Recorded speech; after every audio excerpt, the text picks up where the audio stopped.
Alors qu'on s'attendait à un durcissement des mesures de la part du gouvernement gabonais, Julien Kogué-Bekale et son équipe calment le jeu et convoquent la responsabilité des populations. Ce 27 avril, au cours du point de presse qui avait pour objectif de donner le nouveau cap à suivre, le Premier ministre gabonais a décidé de mettre en place le confinement géographique du Grand Libreville et partiel de l'ensemble du territoire national, avec une reprise des petites activités, salons de coiffure, ateliers d'artisans et autres taxis, pour ne citer que celles-là, avec un point d'honneur mis sur le respect des mesures barrières. Le couvre-feu est quant à lui ramené de 18h à 6h sur l'ensemble du territoire. À ce stade, l'on est en droit de s'interroger sur l'efficacité des nouvelles mesures, quand on sait que durant le confinement total, les populations n'ont montré aucune retenue à braver cette disposition.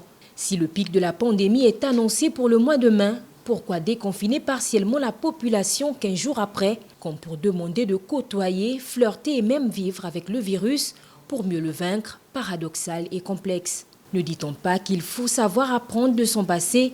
Durant le confinement total, Libreville connaissait l'affluence des jours normaux. Pourtant, on parle bien d'un virus meurtrier qui se propage à une vitesse grand V.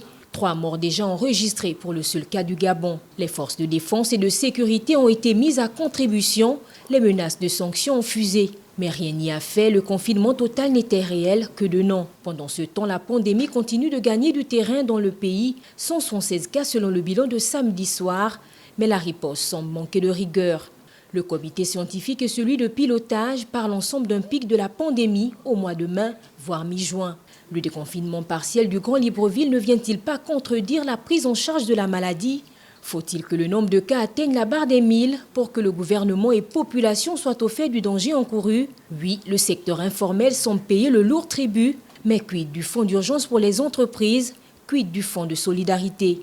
2 mois après la déclaration du premier cas au Gabon, la stratégie du gouvernement semble toujours peu comprise. La population affamée s'expose. Des mesures, oui, mais pour quelle efficacité?